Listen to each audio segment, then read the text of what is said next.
अस्सलाम वालेकुम। मेरा नाम डॉक्टर जुल्करनैन है। मैं सिंध एग्रीकल्चर यूनिवर्सिटी पंडोजाम में as assistant professor department animal nutrition में।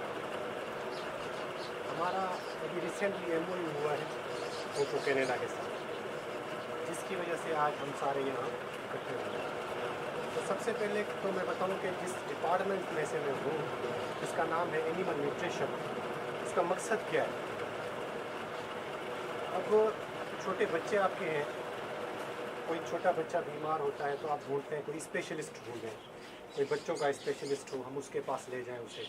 किसी को कोई डिज़ीज़ होती है तो उस डिज़ीज़ का वो स्पेशलिस्ट ढूंढता है कि भाई उस स्पेशलिस्ट के पास जाएंगे तो हमारी अच्छे से अच्छी ट्रीटमेंट होगी। ऐसे ही हमारा जो डिपार्टमेंट है वो है डिपार्टमेंट ऑफ न्यूट्रिशन, मतलब खुराक का डिपार्टमेंट। जो जानवरों को हम खुराक खिलाते हैं, हम उसके स्पेशलिस्ट हैं। हम जो फार्मर हैं या यूनिवर्सिटी के अंदर जो स्टूडेंट्स हैं, उनको डिफरेंट किस्म की रिसर्च करवाते हैं कि कम से कम खर्चे में अच्छे से अच्छी खुराक बने। अच्छे से अच्छी खुराक का मकसद क्या है कि बैलेंस्ड राशन मिले जानवरों को, जिससे क्या हो कि जानवरों की जो प्रोडक्शन है, जैसे कि दूध की है या जो मीट की प्रोडक्शन है, उस पर कोई असर ना हो। अब हमारे मुल्क में या पूरी दुनिया में क्या मसला है? सबसे बड़ा मसला ये है कि साल के अंदर 4 से 3 महीने ऐसे आते हैं जिसके अंदर आपको जो ग्रीन ग्रास है, जिसको हम सिंधी में साव गाह था, जो वो नहीं मिलता हमें। तो हम उसकी जगह क्या यूज़ करते हैं? गंदम से हमें जो भूसा है वो जो मिलता है, हम वो यूज़ करते हैं। उससे क्या होता है, जो हमारी प्रोडक्शन होती है एनिमल्स की, मतलब दूध कम हो जाता है। हम उसके लिए फिर भूसा लेते हैं और भी हम काफ़ी चीज़ें यूज़ करते हैं। उससे खर्चा भी हमारा ज़्यादा होता है और हमें जो प्रोडक्शन चाहिए होती है एनिमल से, वो भी नहीं मिलती। अच्छा, ये सारी चीज़ें देख के हम लोगों ने एक प्रोजेक्ट, क्योंकि ये प्रोजेक्ट पहले ही यहाँ चल रहा है साइलेज पे, हमने एक नए किस्म का प्रोजेक्ट बनाया है जिससे जो आम आदमी है, जो आम फार्मर है, उसको फ़ायदा हो। अच्छा, वो क्या है? वो ये जो बैग्स हमने बनाए हैं, जो अभी हमने आप लोगों को प्रैक्टिकली करके दिखाया कि ये बैग कैसे बनेंगे और ये साइलेज कैसे बनेगा। अच्छा, ये साइलेज क्यों हम बना रहे हैं, इसकी भी एक वजह है। इसकी वजह क्या है? वही जो बात मैंने कही कि 2-3 महीने ऐसे होते हैं साल के अंदर जिसमें हमें ग्रीन ग्रास नहीं मिलता। वो जो 2-3 महीने या 4 महीने हैं जिसमें हमें ग्रीन ग्रास नहीं मिल रहा, उस ग्रीन ग्रास की जगह हम ये यूज़ कर सकते हैं। अब ये जैसे अभी आप लेके आए, इसकी कटाई करके आपने जानवरों को दे दिया, तो जो प्रोडक्शन अभी आपको ये खिला के मिलेगी, 35 दिनों के बाद जब ये तैयार हो जाएगा, आप ये जानवरों को खिलाएंगे, आपको वही प्रोडक्शन मिलेगी। इसका मकसद क्या हुआ? अब ये एक जो आपने बोरी बनाई, ये आपने साल के बाद यूज़ की, साल तक ये बोरी रखी हुई, ख़राब नहीं होगी।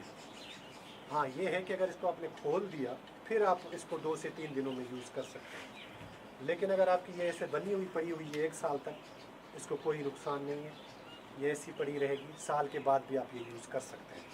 लेकिन क्योंकि हमने इसको कंटिन्यूसली यूज़ करना है, तो 35 दिनों के बाद हम इसको स्लोली यूज़ करेंगे अपने जानवरों के लिए। तो ये था हमारा आज का टॉपिक साइलेज के ऊपर। अब अगर आप लोगों को कोई चीज़ पूछनी है इसके बारे में, इसकी कीमत के बारे में, तो वो भी आप लोग पूछ सकते हैं। डॉक्टर साहब, मेरा सवाल ये है जी जी। कि साइलेज में और ये जो हमारा ग्रीन घास है हाँ हाँ। या ग्रीन चारा है, हाँ। सब्ज चारा है, हाँ। इसमें और साइलेज में क्या फ़र्क है? वही जो चीज़ मैंने पहले आपको बताई कि इसमें कोई इतना फ़र्क नहीं है, लेकिन क्योंकि हम इसमें थोड़ी सी ट्रीटमेंट करते हैं, जैसे मोलेसिस मिला रहे हैं, कोई इनोकुलेंट मिला रहे हैं, तो इससे ये होगा कि ये थोड़ा सा ज़्यादा एनर्जी देंगे आपके जानवर को। जो साइलेज है, जो आप ग्रीन ग्रास ऐसे ही खिला रहे हैं, उससे थोड़ी सी ज़्यादा एनर्जी देंगे। ये भी नहीं है कि आप कहें कि भाई इससे हमारे जानवर जो हैं वो बिल्कुल भी मतलब हवा से बातें करें, ये भी नहीं होगा। ये एनर्जी उतनी ही दे रहे हैं, थोड़ी सी ज़्यादा, लेकिन इसका जो मकसद है, मकसद इसका सिर्फ यही है कि ये आपका रिज़र्व फूड है, एक किस्म का रिज़र्व फूड है। ये आपने रखा हुआ है, जब आपका दिल कर रहा है आप यूज़ कर रहे हैं। ग्रीन ग्रास का क्या है, आप कर लेके आ गए, उसी टाइम आपने यूज़ करना है, दूसरे दिन आपका वो सूख जाएगा, तीसरे दिन ख़राब हो गया। इसका फ़ायदा ये है कि ये आपका पड़ा हुआ है, जब दिल करा आपने यूज़ की, जब दिल किया आपने जानवरों को दे दी। अच्छा डॉक्टर साहब, इसमें जो है ना क्या नाम है, मकई का ये सैलेज है मेज़ का। तो इसके जो चाप हो रही है, साथ ही उसका जो है ना जिसको छली कहते हैं, घुटा कहते हैं, तो उसमें वो साथ ही चाप हो रही है। हाँ। उसके साथ मकई का दाना भी साथ चाप हो रहा है। अच्छा, उससे फ़र्क पड़ता है? बिल्कुल फ़र्क पड़ता है। अब देखें ना, जो आप मकई ऐसे ही काट के आ रहे हैं, मतलब उसका सिट्टा आप लोग ऐसे ही बेच रहे हैं मार्केट में, वो आप यूज़ नहीं कर रहे हैं। ठीक। असल प्रोटीन तो वो सिट्टा है, असल चीज़ वो है। असल चीज़ वही है।